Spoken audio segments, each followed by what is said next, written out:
All right, welcome to Hoops Tonight, presented by FanDuel here at The Volume. We are live on AMP. Happy Thursday, everybody. It is time for our bi-weekly power rankings. And don't forget, if you're watching on YouTube or on our podcast feed, that AMP is the very first place that you guys can get our live breakdowns like this. So you guys know the drill. We're gonna remember. I'm gonna mention a lot today. Things along the lines of in the last 2 weeks, or since our last list, or in the last chunk of games. And the main reason why is I don't want to be just a standard power rankings list that primarily focuses on the postseason. For starters, I just want to do something different. And then secondly, I just don't really change my opinion that much based on regular season basketball unless I see something super drastic. Like, for instance, with the Warriors, yeah, it's been a rough start.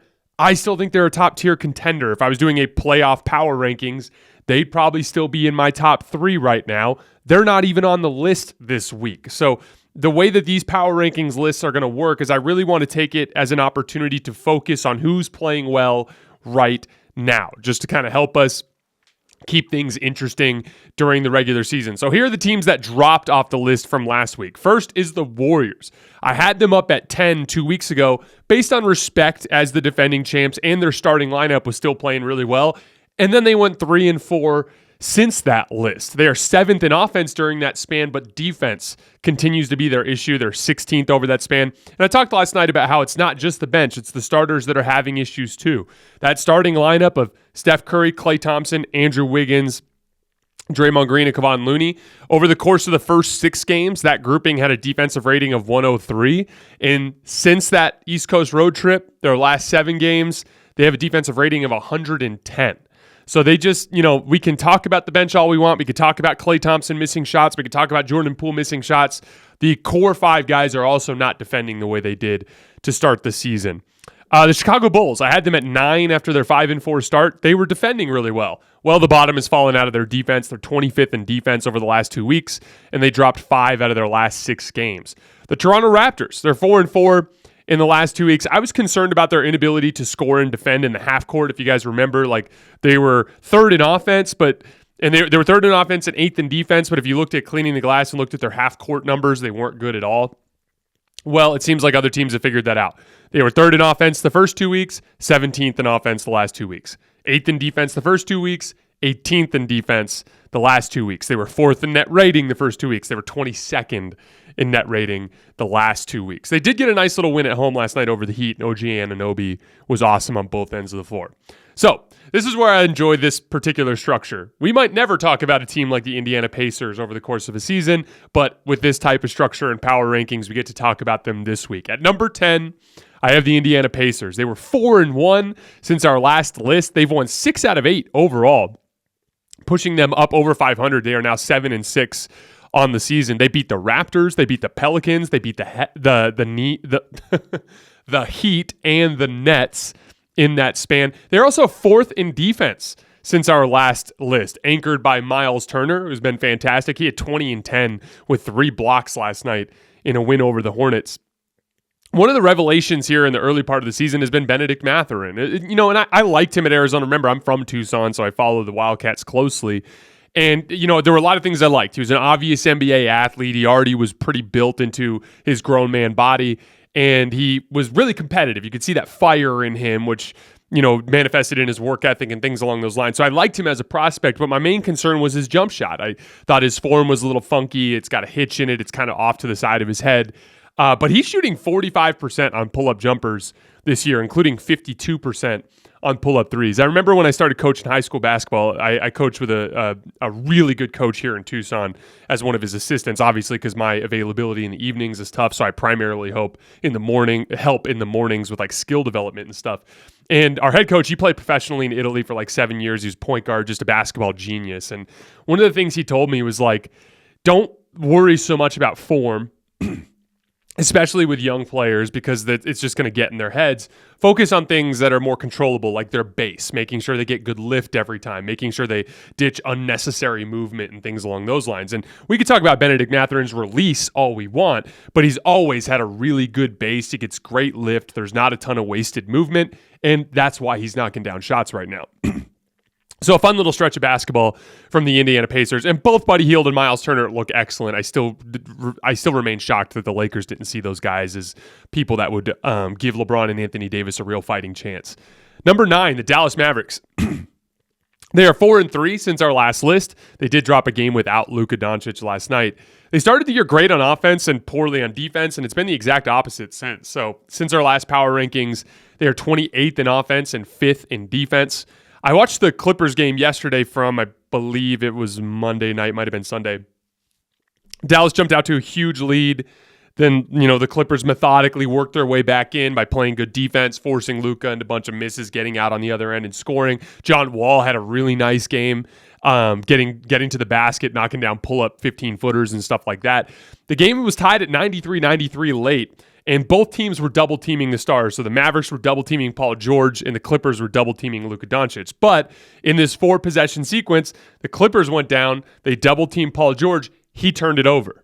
Then the Mavericks went down. They double-teamed Luka Doncic, got a wide-open three for Reggie Bullock because Luka made the play, right? Then they went down and they double-teamed Paul George again. He turned it over again.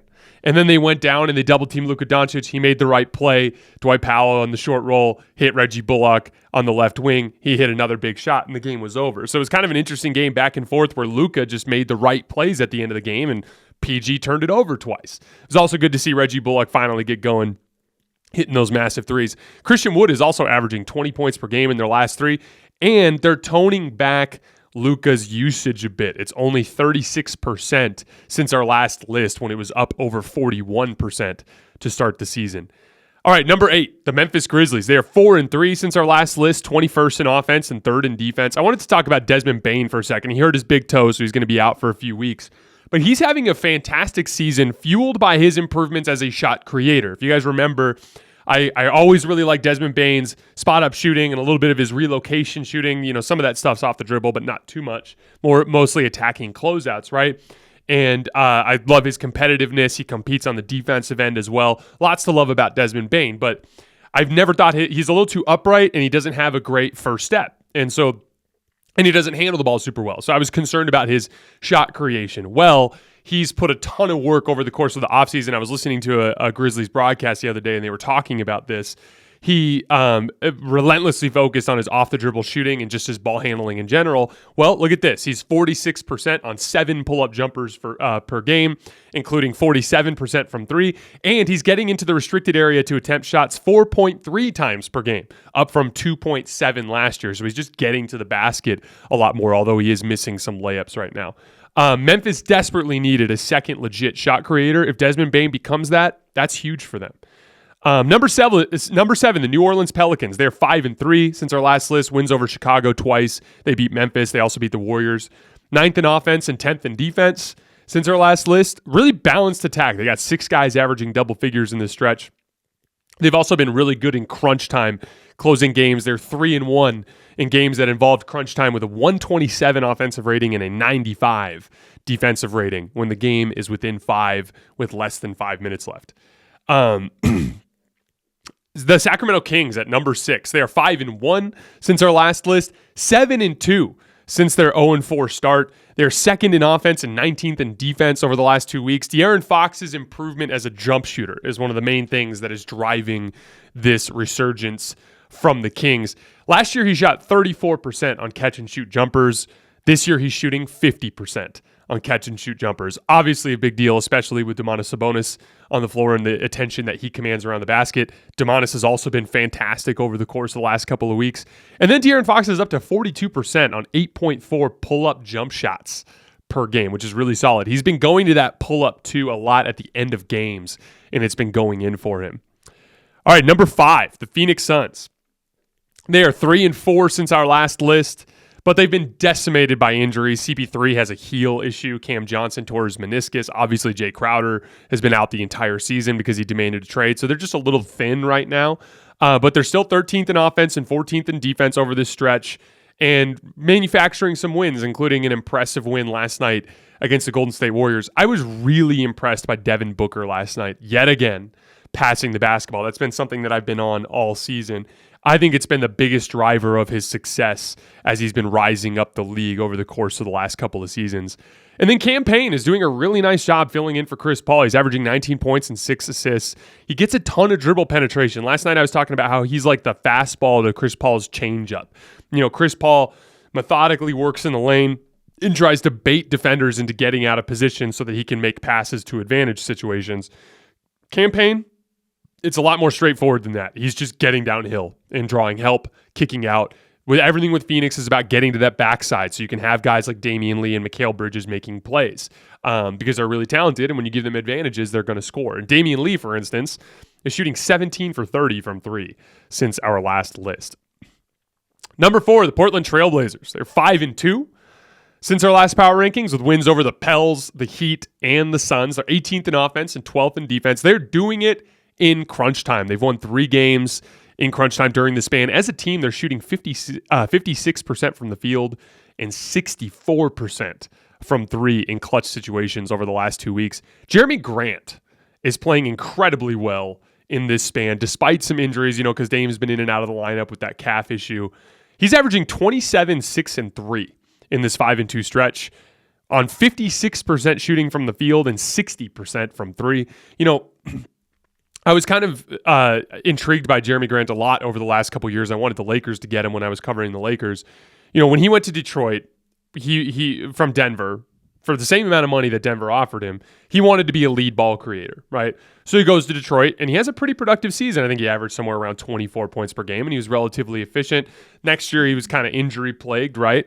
But what you're seeing is, when someone goes that route, transitioning from off-ball to on-ball type of creation, there's an adjustment period, and then there's like a comfortability that builds over time. And what you're seeing is a player that is only in his 3rd season really in this type of role, and he's thriving in it now because he's getting a lot more reps. He's a lot more comfortable. You're seeing development as a pull-up jump shooter. His handle looks great. There was that game against the Pels that we covered, I think, last week, where he was hitting pull-up jump shots to get the defender to come up on him and then using counter moves to get to the rim and make him big plays to lead his team to a win without Damian Lillard or Yusuf Nurkic on the floor. So a really, really nice pickup for Portland, and hey, they're a top 4 team here early in the season. Number 3, the Denver Nuggets. They're 5-2 since our last list, and one of those 2 losses was without Nikola Jokic. This has been a weaker stretch of their schedule, though. Just for a little bit of context, the only really good team they played during the span was Boston, and they did get rolled in that game. But they're making some progress on defense. They're up to 13th in the league in defense over their last 7 games. And then Jamal Murray, just looking a little bit more like himself every single day. Hit some big shots last night against the Knicks. He's up to 19 points per game on 53% true shooting in his last 7 games and 41% on 10 pull-up jumpers per game. Like to see that closer to 45%, but once he gets there, that's when we'll really know that Jamal Murray is back to what he used to be because he's one of the best pull-up jump shooters in the league. Bones Highland, after a rough start to the season, is also starting to get going. He made 3 massive threes in the late 3rd quarter and early 4th quarter against the Knicks last night. He had one to start the 4th quarter where he got an and one falling forward. It was one of the most bizarre and one threes that I've ever seen. That gave them a big lead. I think they went up like 88-80, but they ended up falling apart. Just without Jokic, they just don't have the interior presence that they need, especially against a Knicks team that has a good amount of interior size. Bones Highland is shooting 55% on 5 pull-up threes per game since our last list. All right, number 2, the Milwaukee Bucks. They are 4-3 since our last list, but still just a half game back of the best record in the entire league. And injuries are really the driver of this current little somewhat less impressive stretch. Giannis missed 3 games. He had a foot ankle issue. He's also only averaging 24 points on 39% shooting in the 4 games that he did play. So he's obviously a little banged up right now. Now Drew Holiday is out with an ankle issue. So they went into last night's game down 3 starters, and with one of their starters not quite at 100% yet. Bobby Portis was starting. Javon Carter started, who's been really good. And then Marjon Beauchamp, I hope I'm pronouncing that correctly.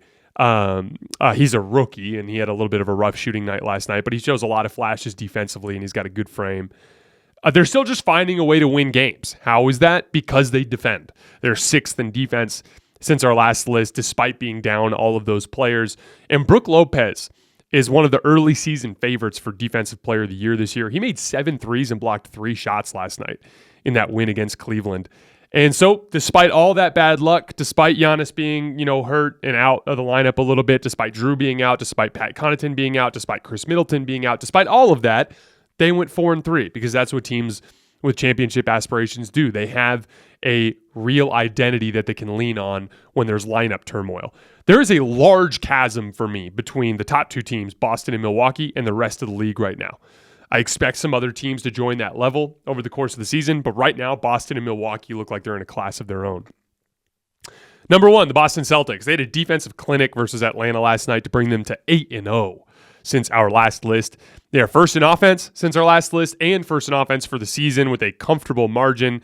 They are up to 11th in defense over their last 8 games, driven in large part because of their really good defensive performance last night against Atlanta.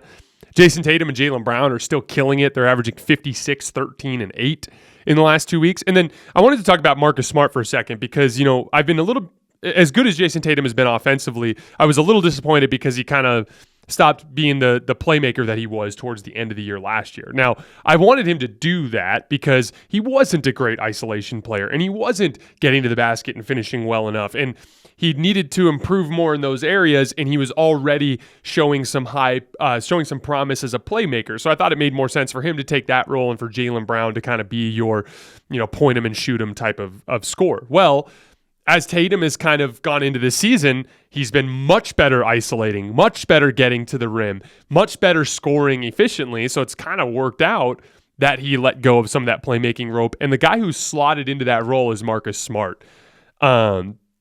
He's been, I want to say he's averaging a career high in assists right now. He's averaging like 8 or 9 assists per game since our last power rankings. And he is taking on that specific role of getting dribble penetration, starting the advantage creation process for Boston that they do such a good job of extending because they have so many good players in Grant Williams and Jaylen Brown and Jayson Tatum and Malcolm Brogdon on the back end, Al Horford, spotting up in the corners, whatever it is. They just have so many guys that can expand the advantage that they just need that guy to get that initial dribble penetration and kick out. And right now, Marcus Smart is the guy that's filling that role. And then lastly, Grant Williams. He's 50% on 4 threes per game and has been excellent defensively in the last couple of weeks. Like I said last night, he bet on himself, turning down that extension to try to get more, and he's been so good to start the season that he's probably going to get it. And then Luke Cornett has done a really nice job filling in for Robert Williams. They look like the best team in the world right now, and they deserve the top spot on our list. All right, guys, that is all I have for today. We'll have one more film breakdown tomorrow, and then we'll get into the weekend. As always, I sincerely appreciate your support, and I will see you guys next time.